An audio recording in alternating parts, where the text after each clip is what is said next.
안녕하세요. 신혼 2개월 차의 여자입니다. 연애를 합쳐 결혼 생활 평생에 걸쳐 둘이서 가장 행복하다고 하는 이 신혼에 이런 일로 서로 감정이 상해 있는 제 마음도 마음이 아닙니다. 너무 스트레스 받는 일인데 어디다가 말은 못하겠고 당사자나 마찬가지인 친정부모님께도 쉬쉬하고 있는 상황이네요. 남편과는 동갑내기 커플입니다. 연애하는 동안에는 남편이 이렇게 엄마 사랑하는 효자의 대들보인지는 하나도 몰랐어요. 눈치를 못 챈 제 잘못도 있겠죠. 그런데 정말 자기 입으로 어머니 모시고 살 생각 없다. 노후는 각자 도생하는 거 아니겠느냐. 자기 입으로 외치던 사람이니. 다른 사람도 아니고 3년을 연애하고 결혼까지 하게 된 내 남편이 그럴 거라고는 생각하지 못했습니다. 남편이 어머니에 대한 존경심을 표현한 적은 딱 한 번 있어요. 결혼 이야기가 오가기 시작할 때쯤에 자기가 모아놓은 돈이라고 자기 통장 잔고를 보여준 적이 있는데 사실 남편 나이 정도의 연봉이면 보통 그 정도는 모았겠구나 하는 액수입니다. 정확히는 그 정도 모았겠다 하는 금액보다는 조금 더 가지고 있기는 했어요. 그런데 그 돈을 모아낸 부분에 대해 자부심이 상당하더라고요. 그게 다 자기 엄마 덕이라고 하는 겁니다. 헛돈 안 써도 되게 회사 점심 도시락도 다 싸주시고 했다고. 그 말을 들었을 때 어머님이 대단하시다는 생각밖에 안 들었어요. 남편이 본가 근처에서 자취를 하기는 했지만 그래도 차로 15분은 가야 하는 거리였는데 아침마다 그 거리를 오가면서 남편 점심 도시락을 챙겨주셨다는 거니까요. 솔직하게 속으로 어머님이 대단하다는 느낌도 있었는데 그럴 거면 본가 근처에서 자취하는 것부터 그만하지 그랬냐고 하는 생각이 들었습니다. 모르긴 몰라도 점심값 아끼고 월세로 낼 돈까지 아꼈으면 진짜 큰 돈을 모았을 텐데 싶었거든요. 시댁에 집이 좁은 것도 아니고 자기가 쓰던 방의 책상이며 침대까지 버젓이 그대로 있는데 교통이 딱히 좋은 것도 아닌데 자취를 할 이유가 전혀 없어 보였었거든요. 저 또한 결혼하겠다고 모으던 건 아니지만 대학 졸업 후 직장생활 하다 보니 모여있는 돈이 상당히 많았고 액수 또한 남편하고 비슷했어요. 제가 취직 실패하면서 2년 정도를 직장 없이 취직 준비만 하던 때가 있는데 남편이 군대 다녀온 기간하고 치면 취직 시기는 서로 비슷했기에 모아놓은 돈도 비슷했습니다. 돌려 말하자면 사실 남편이 그만큼 돈을 모아놓았다고 해도 큰 액수인 건 변함없는 사실이지만 어디 자랑할 만큼 엄청 큰 돈을 모아놓은 건 아니었던 거예요. 자기가 돈을 모으는데 어머님 공이 컸다고 말을 하고 싶었나 보다 하고 말았지. 그 말이 곧 어머님의 노후까지 자기가 책임지겠다고 하려던 말이라고는 생각도 못했습니다. 아무튼 당시 남자친구였던 남편이 모아놓은 돈도 적당하고 저나 남편이나 동갑내기이지만 혼기가 찼다면 충분히 찬 나이였기 때문에 결혼 이야기가 나오고 나서 양가 혼담이 오고 가게 되었습니다. 미리 준비해놓은 게 돈 말고는 따로 없다 보니 급하게 결혼할 필요는 없다고 생각했고 천천히 하나하나씩 준비하면서 결혼하려고 했습니다. 그렇게 결혼 준비를 하고 있는지 한참일 때 시댁에서 안 좋은 일이 하나 생겼어요. 시아버지께서 폐암말기 진단을 받으신 거예요. 평소에도 매일같이 등산을 즐기고 운동하는 거 좋아하시던 건강한 분이셨다는데 아무튼 그로 인해서 시댁 쪽에서 결혼에 박차를 가하기 시작했지요. 급박한 상황에 저도 정신이 없었습니다. 그래도 주거의 문제이기 때문에 좀 더 생각을 했어야 하는데 그때는 저도 경황이 없어서 저희가 살게 될 신혼집이 시댁에서 그렇게 가까운 곳이라고는 상상도 못했습니다. 엄밀히 말하면 가깝지는 않죠. 차로 20분이나 걸리는 거리에 있으니 말이죠.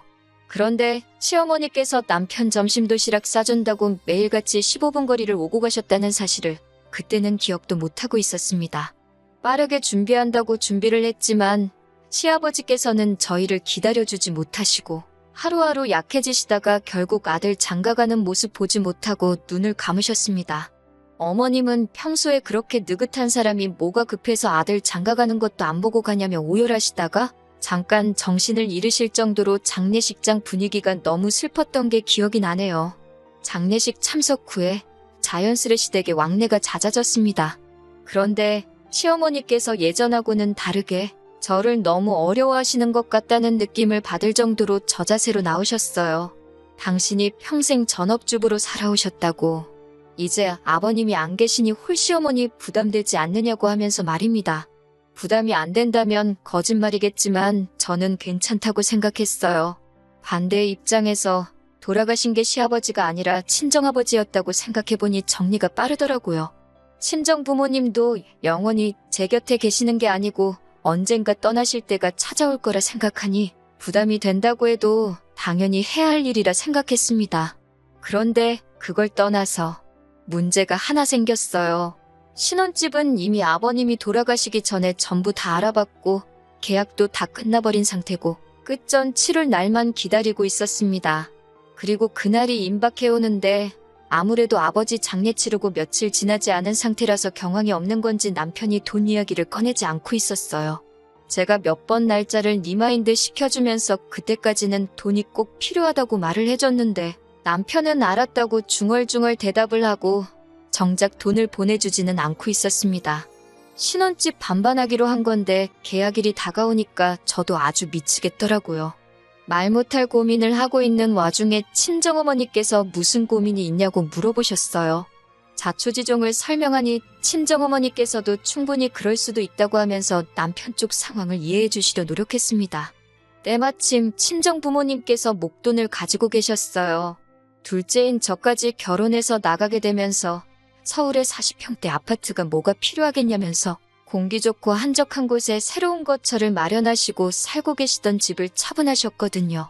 남은 돈으로 상가 건물을 매입하셔야 하나 아니면 어디 부동산에 투자를 하셔야 하나 고민하고 계시던 찰나라서 그 돈을 그대로 가지고 계셨기에 괜히 남편네 심란할 텐데 돈 필요하다고 물어보지 말고 일단 그 돈으로 집부터 매매해 놓으라 하셨습니다.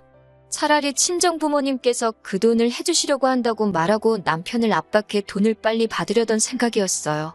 그런데 친정부모님이 당장 쓸 곳이 있는 돈도 아니고 다른 것도 아니고 부친상인데 지금 남편도 그렇고 시어머니 또한 정신이 아닐 거라며 그냥 두라고 하셨습니다. 친정에서 도와준 덕분에 별 탈 없이 해결되기는 했어요. 그때까지만 해도 남편이 마음 추스르거든 제때 제가 따로 말하지 않아도 알아서 잘 하겠거니 생각했습니다. 그런데 그렇게 정신을 차리고 보니 집값은 해결도 짓지 못하고 저는 아버지 손잡고 신부 입장을 하고 있었고 결혼식을 올리게 되었네요. 시어머니께서도 사진 촬영하는데 이 사람이 있었으면 얼마나 좋아했을까 하시니 결혼식장 분위기가 잠시 숙연해지기까지 했습니다. 아직 마음이 아니구나 싶어서 저도 저희 부모님도 쉽사리 입이 열리지가 않았어요. 신혼집에 들어와 살림까지 차렸는데도 남편은 집값에 대해서 절대 먼저 입을 열지 않았어요. 마음 추스르는 거 기다리는 것도 하루 이틀이지. 아니 자기 돈은 통장에 그대로 있을 테고 둘이 모아서 겨우겨우 금액 맞춰서 들어가기로 한 집인데 그 집에 아무런 저지 없이 들어와 살고 있으면 당연히 돈은 어떻게 했는지 궁금해야 하는 게 정상 아닌가요? 솔직히 이때까지도 아무 말이 없는 거 보면 알고 저러는 게 분명한데 억지로 말을 꺼내지 않고 있으니 더 열이 받더라고요. 아무리 친정어머니께서 돈 쓸 일이 없고 그냥 기다리자고 하시지만 이거 뭐 졸지에 반반 결혼하기로 해놓고 집을 한 채 해가버린 상황이 돼버린 거나 마찬가지였어요.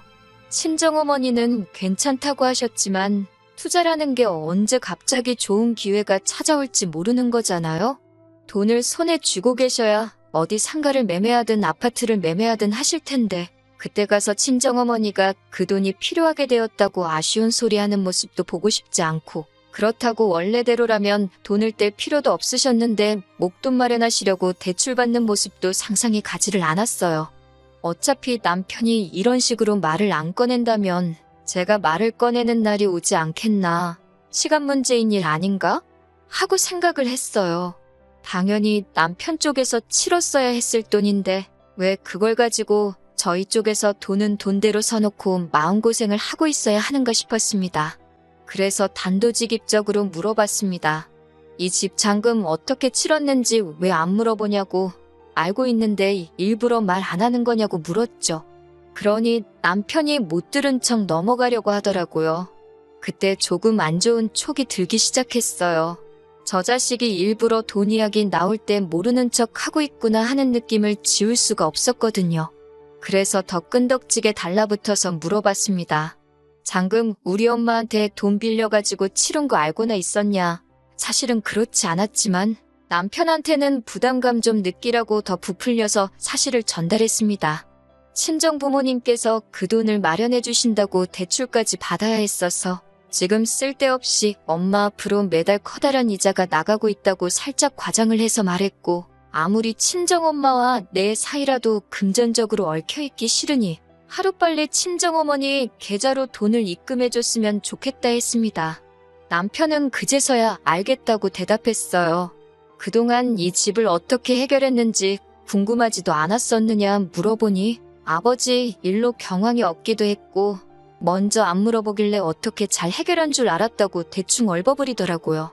경황 없는 거야 저희도 예상했던 바이지만 무슨 100만 원, 200만 원짜리 사는 것도 아니고 아파트를 매매하는 건데 반반하기로 한 상황에 반을 내기로 한 사람이 돈을 안 주는데 그걸 어떻게 잘 해결하겠어요?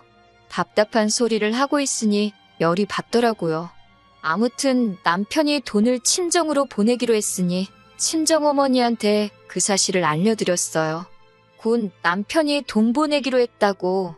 친정어머니는 끝까지 그걸 먼저 물어봤느냐고 하면서 마음 안 좋을 텐데 부담까지 주면 어떡하냐 하셨지만 당연히 그래야 하는 일이니 신경 쓰지 않으셔도 된다고 했습니다. 이렇게 쉬운 거였는데 왜 저랑 저희 어머니가 소가리를 했어야 했는지 싶더군요. 상황 전달은 충분히 되었을 테니 남편이 알아서 잘 보내겠지 싶어서 2번 확인은 안 했습니다.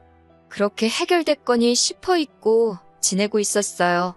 그리고 몇 주 지나지 않아서 제가 다니고 있는 회사에서 외부 업무가 있어서 일을 나갔는데 마침 그쪽이 친정부모님이 새로 이사하신 집 근처라서 오랜만에 친정부모님과 셋이 저녁 식사나 같이 하고 들어가야겠다 하는 생각에 업무가 끝나고 집으로 돌아가지 않고 친정으로 향했습니다. 새로 이사한 동네가 마음에 드셨는지 2분께서 날마다 여기저기 다니면서 벌써 동네 맛집도 파악을 하셨더라고요.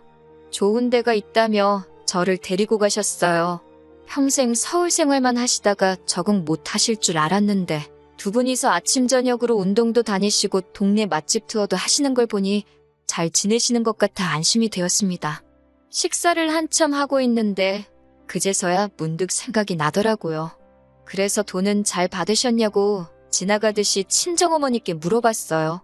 남편이 당연히 보냈겠거니 생각했고 그걸 받으셨냐 캐내려는 생각은 없었는데 친정어머니께서 거짓말을 원래도 잘 못하시거든요.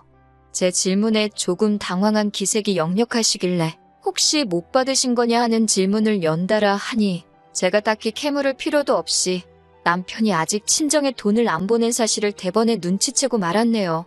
이 자식을 확 그냥 하고 회사 일이고 뭐고 당장 돈 들고 집으로 튀어오라고 전화하려고 했는데 어머니가 뜯어말리는 통에 그러지는 못했네요.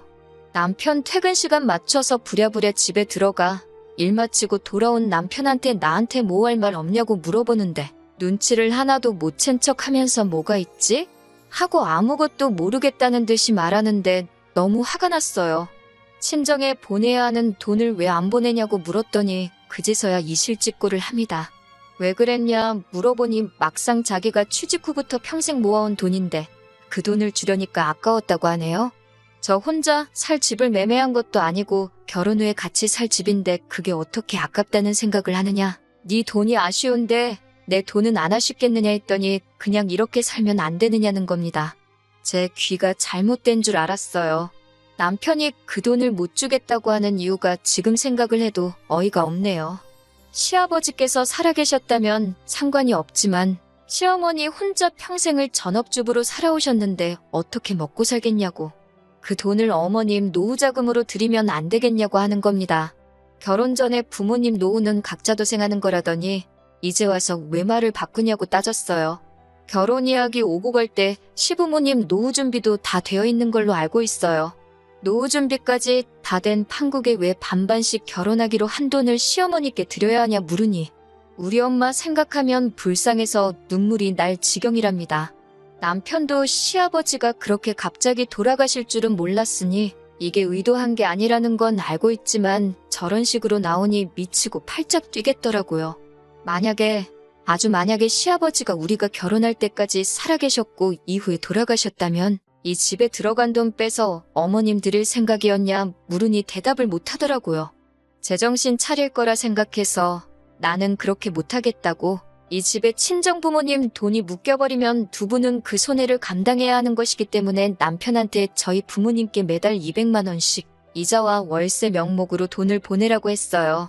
그리고 각자의 월급은 남편이 집값이 반을 내고 반반 결혼이 성립할 때까지 따로 관리하게 될 것이고 저희 부모님께 드리는 돈을 제외하더라도 생활비며 기타 비용에 대해서는 정확하게 반을 가르겠다고 말했습니다. 그러면 남편 월급날에 남편 수중에는 돈이 5, 60만 원밖에 남지 않거든요. 이렇게 하면 제정신 차릴 거라고 생각했습니다. 지금 자기가 우기고 있는 게 얼마나 억지고 말도 안 되는 상황이라는 걸 알아서 이해할 거라고 생각했어요. 그리고 다음 날 아침 남편이 결심했다는 듯 한 대답은 제가 말하는 대로 하겠다는 겁니다. 앞으로 친정부모님께 이자와 월세를 드리면서 살겠다고요. 단순 계산만 해도 차라리 그 집값 빨리 청산하고 지가 번 돈 가지고 시어머니 용돈을 드리는 게 자기한테 더 유리할 텐데도 끝까지 그 돈을 놓지 못하고 어머님께 드린다고 하는 걸 보니 여태까지 내가 이 사람을 잘못 봐도 너무 잘못 봤구나 하는 생각이 다 들더라고요. 다른 걸 다 떠나서 효심에 눈이 멀면 사람이 이렇게 앞뒤 안 가릴 수 있구나 싶기도 하고 이 상황을 어머님은 어떻게 생각하시는 건지 모르고 계시지는 않으실 텐데 제가 연락을 해도 받지를 않고 저를 피하고만 계신 상황입니다. 앞서 말씀드린 대로 정작 돈을 빌려주신 저희 부모님께는 아직 말도 못 꺼낸 상황이에요. 이 사실을 어떻게 받아들이실지 모르겠고 괜히 상황 이야기했다가 저희 어머니께서 또 마음 약해지셔서 그냥 그렇게 하자고 하실까봐도 말을 못 꺼내겠네요. 남편 마음을 돌릴 만할 좋은 방법이 없나 싶고 답답한 마음에 이렇게 사연을 한번 보내봤습니다. 안녕하세요. 2주일 만에 후기 올립니다. 여러분이 보내주신 의견 덕분에 저도 마음을 더 빠르게 정리할 수 있었네요. 사실 의견을 들어볼 문제도 아니었던 것 같습니다. 지난 2주 동안 일어난 사건을 들으시면 제가 무슨 말 하는지 딱 아실 거예요. 어머님하고 도무지 연락이 닿지를 않아서 답답한 마음에 제가 찾아갔습니다. 고집불통인 남편 설득하는 것보다 어머님 설득하는 게 더 빠를 것 같아서요. 아무리 연락을 해도 받지를 않으시길래 제가 참다 못해 그날 퇴근하면 시댁으로 찾아가겠다고 통보하듯이 문자 하나 남겨놓았습니다. 퇴근 후에 한참 시어머니 댁으로 향하는 길이었는데 어머님한테서 연락이 왔어요. 거기까지 갈 거 없다고 어머님께서 직접 저희 집으로 오시겠답니다. 문 열고 들어가니 집에 이미 남편이 도착해 있었어요. 평소에는 퇴근이 저보다 늦는 사람인데 제가 시어머니 댁에 쳐들어간다는 연락을 받고 허겁지겁 집으로 왔는가 싶었습니다. 그런데 뭔가 위화감이 들어서 집을 살펴보니 집이 싹 정리가 되어 있더라고요. 남편하고 그렇게 다툰 일주일 동안 스트레스 받아서 집안일이고 뭐고 손도 대지 않았고 집안 꼴이 말이 아니었거든요. 문 열고 들어가 보니 안방까지 싹 다 정리가 되어 있었어요. 심지어 서랍장 구석구석까지 전부 다 말이에요.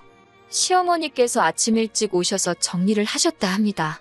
그러더니 남편이 하는 말이 아주 가관이었어요. 어머님께서 이제 우리 집 집안일을 해주실 거라고요. 그 말 듣자고 어머님을 보자고 한 게 아닌데 어머님도 하시는 말이 너희들 맞벌이 하느라 바쁠 텐데 집안일 걱정은 하지 말라고 하시는 겁니다. 어머님께서 매일같이 오셔서 밥도 해놓으실 거고 빨래도 하실 거고 청소도 다 해주신다고요. 무슨 말을 하려고 저러나 싶었는데 남편이 꺼내는 말이 어머님께서 집안일을 대신 해주실 테니 어머님께 월급을 드려야 한다는 거예요. 매일같이 오셔서 해주실 거고 우리 저녁 식사까지 다 챙겨주시고 뒷정리까지 싹 다 해주실 테니 한 달에 300만 원을 드리면 되겠다고 하는 겁니다. 그러면서 집안일은 여자인 저희 일인데 어머님께서 대신 해주시니 제가 벌어오는 돈에서 어머님께 월급을 드리면 되겠다고 하는 거예요. 당장 저희 부모님께 달달이 200만 원씩 월세로 내게 생겼으니 남편은 지 어머니 팔아가지고 며느리 집 식모살이 시키면서 그 월급으로 손해를 메꾸겠다는 생각인 겁니다. 앞에 시어머니가 계시는데도 저는 화를 참을 수가 없어서 그게 무슨 미친 소리냐고 했습니다.